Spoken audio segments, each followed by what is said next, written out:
Hey, what is going on, guys? It is Young here, and today I'm back with another Fortnite video. And in today's video, I'm going to be teaching you guys how to get better at Fortnite, or how to improve in Fortnite here in Season 7. I have some really good tips in this video that I know it's going to help you guys out, so make sure you guys stay to the end of the video. And before we get into the video, I have a V-Buck giveaway. If you guys want a chance to win some free V-Bucks, all you need to do is to drop a like on this video, make sure you guys subscribe to the channel, turn on my notifications, and leave a comment down below of your Xbox gamer tag, PSN gamer tag, or Epic account. And as well, make sure you guys have me supported as a creator on the item shop. All you need to do this is go to the item shop, hit X, type in Young Humor. That's all you have to do, and you will have me added and supported as a creator. And alright guys, let's go right to the video. So in this video, I'm going to be teaching you guys how to improve and just overall how to get better here in Season 7. And for the gameplay in the background is a really good gameplay. It is a 23 kill duo game here in Season 7. A really good gameplay, and definitely one of my better gameplays as well. I've had quite a few 23 bombs, and my highest for Season 7 is a 24 kill game. But anyways, when it comes to improving in Fortnite or just getting better at Fortnite, there's a few things you have to keep in mind, and a few key things that you definitely want to focus on if you want to get better at this game more quickly.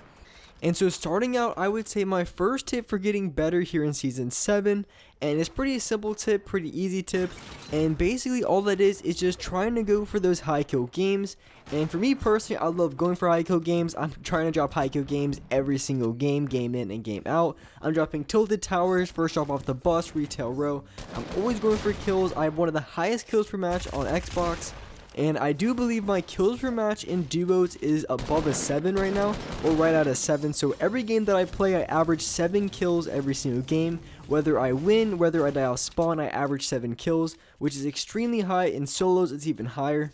And because I'm running into so many people, and just because I'm so consistent fighting other players and just overall dominating each and every lobby I get into, I'm improving a lot faster than someone who even has more wins than me. Because I know there's a lot of players in this game who have a lot more wins than me, but that doesn't necessarily mean they're going to be even better at gunfights. Because they could have more wins than me, but if they're only getting like 2 or 3 kill games, maybe even 4 kills, and they're playing really slow, then they're not going to be used to getting into all those gunfights. So even though they're winning more games than me, their gun skill is definitely lacking a little bit behind.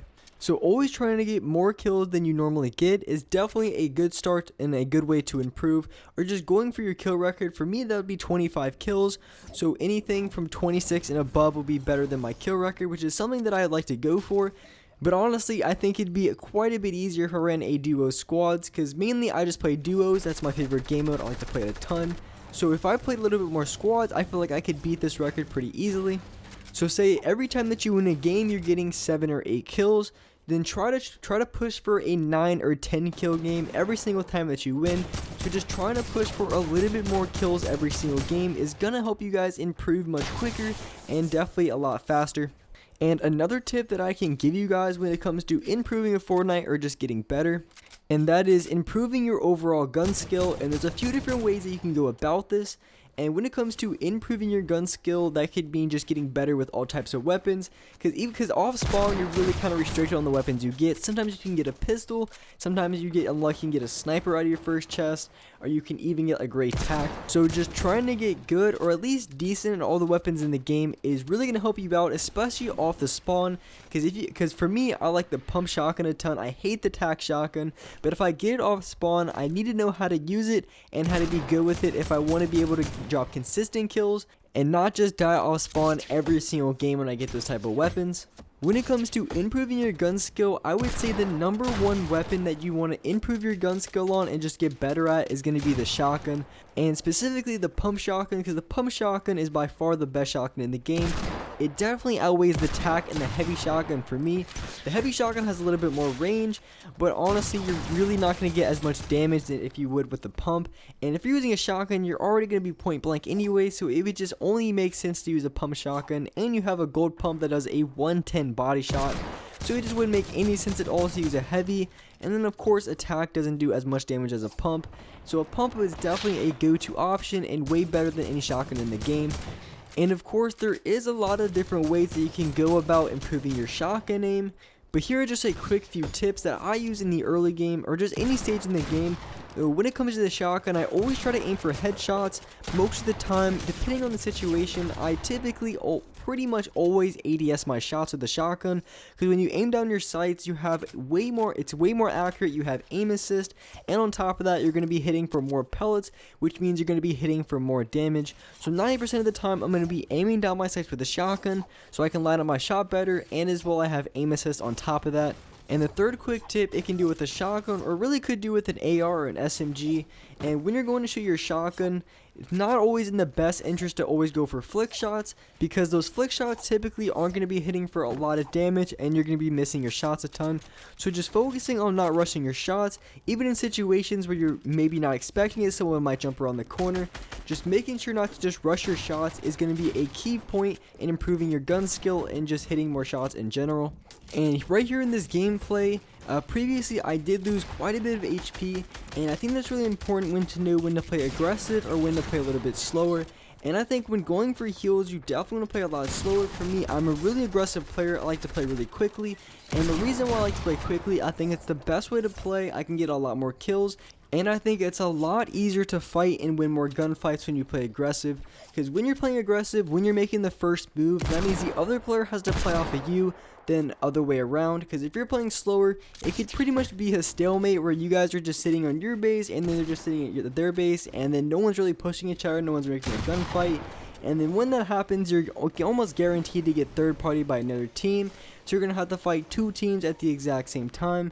So that's just really annoying. So playing really aggressive is the best way to play in my opinion. But as soon as I'm trying to get off heals, maybe I lose a lot of HP, or maybe I lose just a little bit of HP, then that is when I play a lot slower, and that's when I box myself in to get off my heals.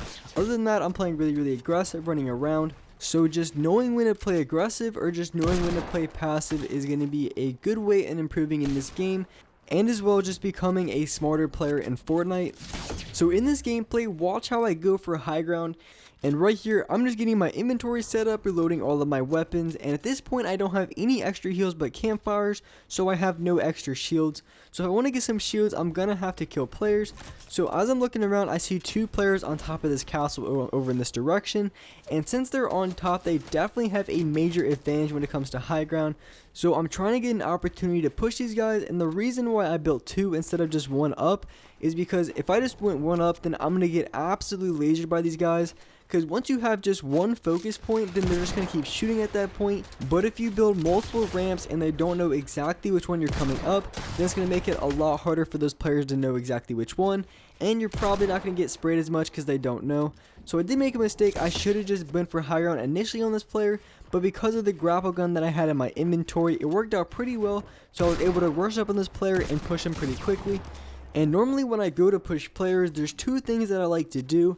Either when I want to go push a player and they're playing a little bit slower like the team up here, there's three things that I look when I want to go challenge a team, like a team that's camping up here. And one of those things is I either wait for the reload timer. So if they're just sitting up top constantly spraying their scar, they can have an RPG. If they're just spraying and I want to push up to that team, I'm going to have to wait for one of them to reload. Otherwise, if I just try to rush up while they're spraying, chances are they're going to get they're going to get a couple headshots on me because I'm going to misplace my builds. And we all know the thing where you try to ramp up, you try to place a pyramid, and it doesn't place atop your ramp, it places in front of your ramp, and you just get absolutely melted. So that's one thing that I look out for. A second thing that can happen before I want to push a player is if I get a tag on them, and that could be with a scar for maybe like a 30 damage tag, it could be a headshot, or it could be a deagle tag. And just getting that initial damage on the other player is going to put you at a huge advantage because they're not going to be peeking as hard, and as well you have a pretty good idea at what their HP is at. And the third thing is, so if they're posted up in a base like up here, and one thing I can do, or if they're in a different location, normally what I would try to do, so I'd get the tag, I wait for the reload timer, or I would shoot them down. So if a teammate has an RPG, or if I have a deagle, and so what you want to do is the second that you shoot them out, that is when you want to push, because once you shoot them out and they're dropping down, more than likely they're going to try to build back up again, and while they're building back up, that gives you a free time to push up, try to give yourself an angle to get high ground, or just give yourself an angle to get a shot off. So if you can knock down the other player's structure, I would for sure go for it. It's going to buy you a lot of time when it comes to rushing, and you might even be able to get even more tags off when they're dropping down. And with that being said, that's gonna wrap it up for this video. Hope you guys enjoyed this video. Hope you guys liked it. And if you guys could, drop a like on this video. Make sure you guys subscribe to the channel if you haven't already. Turn on my notifications to be notified for every single new video. And alright guys, I will see you next video.